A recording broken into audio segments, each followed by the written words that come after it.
Today, I wanted to have a bit of a chat about gold in Marvel Strike Force, because the problem is just getting so incredibly ridiculous, especially with the increased level cap to level 70, and how expensive it is to take characters from 60 to 70, man. It's absolutely insane, and adding on top of that, there are just these abysmal gold offers that just keep on pouring out, and they barely even touch the sides, man. There's such incredibly terrible value. So just to kind of like demonstrate, you know, how just rubbish this is of a purchase for me.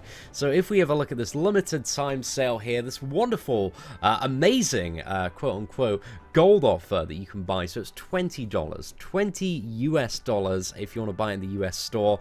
For me, it's £20, so it's even a little bit more than that. It's $500,000 gold. $500,000 gold and one gold orb. And the likelihood is with every gold orb, you're going to get a little bit over 100,000 gold. You know, it's going to average to something like 130,000. So let's say the gold I have now, 670,000, is probably what I would get if I was to, you know, buy this wonderful deal and spend 20 bucks on the game. Now, what can I do with this, man? I've just dropped $20. Is this going to make a big dent inside my Nick Fury?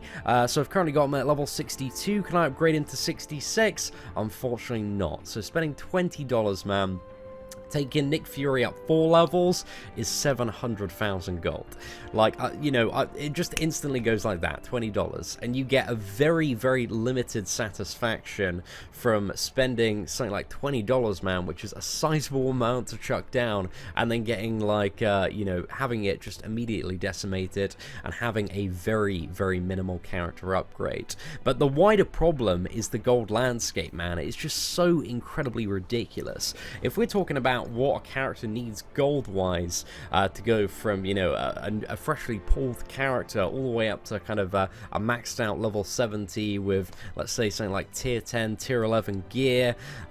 If we just look at the gold cost upgrade from 22 to 66, it's 2.3 million. So from 1 to 70, it's going to be approximately about 3 million. On top of that as well, you also have the cost of whenever you want to form gear, and this just goes up and up every single tier. You also have the cost of investing your upgrade abilities into, you know, well, just upgrading your abilities there, which goes up and up. And you can see, you know, when you get to the higher end of the purple ones, it starts to be chunks of like 27,500 and 50,000 on certain abilities. So yeah, it just gets really, really ridiculous. And when you're ranking up characters as well, from the shards you get to actually punch levels in as well, you need an increasing amount of gold, and to take a 7-star character up once you have that is, yeah, 500,000 gold as well. So there are just so many requirements for gold across, you know, leveling up and gearing characters,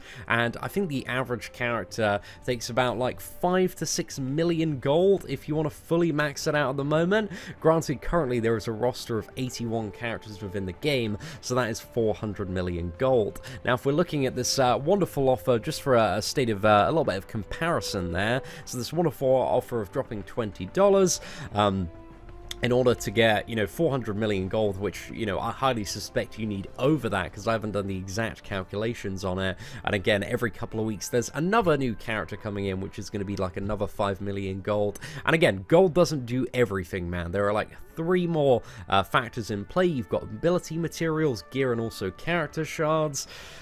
So much, man, so much. But anyway, if we're just looking at this offer, which is an amazing gold offer, these aren't the standard gold orbs.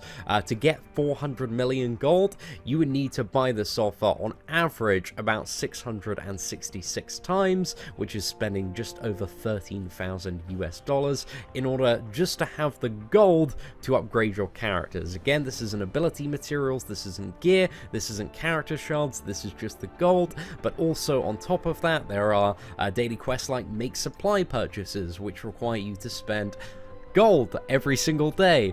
So it's just so incredibly ridiculous, the state of gold. And even stuff like the Dark Dimension, because they've done 2 things recently within the last month to try and ease this problem. Well, I say ease very tentatively there. You know, in the Strike Raid Alpha, the new Venom raids, they've got gold orbs in terms of the fragment rewards, but again, the gold orbs, they barely touch the sides, man. They are just they're a nice bonus to have for the raids, but it's simply not enough. And I think the Dark Dimension, having, you know, been this insanely hard piece of endgame content and offering 100,000 gold just for the first 2 clears of every single node, is a little bit embarrassing, just considering, you know, if you clear one node, you can't even take one character up 1 level. You need to clear like 2.5 nodes in the Dark Dimension, because, you know, 65 to 66 is 250,000 gold. So I found that a little bit embarrassing as well in terms of the end game content.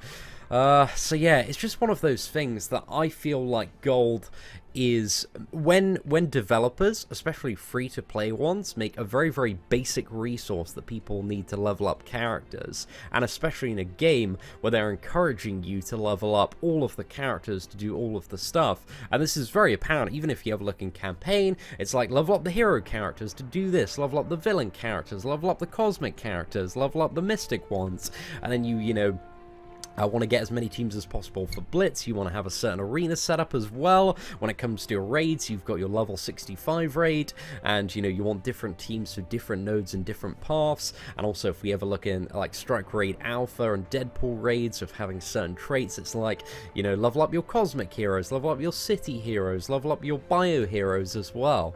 Basically, they're kind of being like, level up everything, man. You need all of the characters. All of the characters have a use for you in your progression, but making such a basic resource so stingily available just seems like a massive mistake. I think that the biggest success that I've seen in a lot of free-to-play mobile games is offering, when it comes to like characters, offering 80 to 90% of that character to be unlocked very, very easily. So removing gold and level out of the equation, or heavily mitigating the problem so there isn't that much of an issue. Because then if you take that away, then what do you still have left in terms of character progression? You have ability materials, which are one hell of a grind, especially for new players. You need so many tier 3 ones, and the tier 4 ones, man, don't even get me started. They're barely available. You get, you know, maybe one ability that you can upgrade every couple of weeks. Granted, there are new ways like the Dark Dimension and this City Heroes event,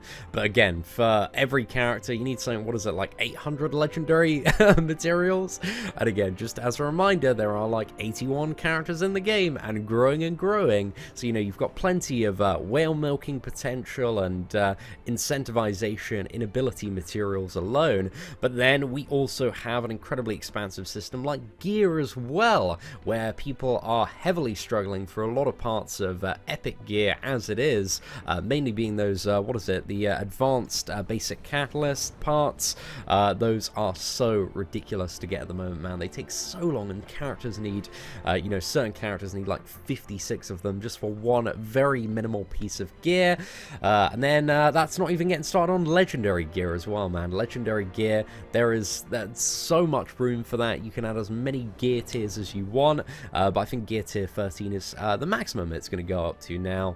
But yeah, there's so much room in terms of legendary gear acquisition. We've barely seen any of that at the moment, aside from the very top of the event raids, and on top of that as well, there are character shards. There are character shards as well. Every single character, in order to max it out, needs 810 character shards. That's so many character shards, so much room for potentially selling offers and, you know, offering kind of high reward incentive content. So there is so much room there. But I think that is just one of the biggest mistakes they're making, man.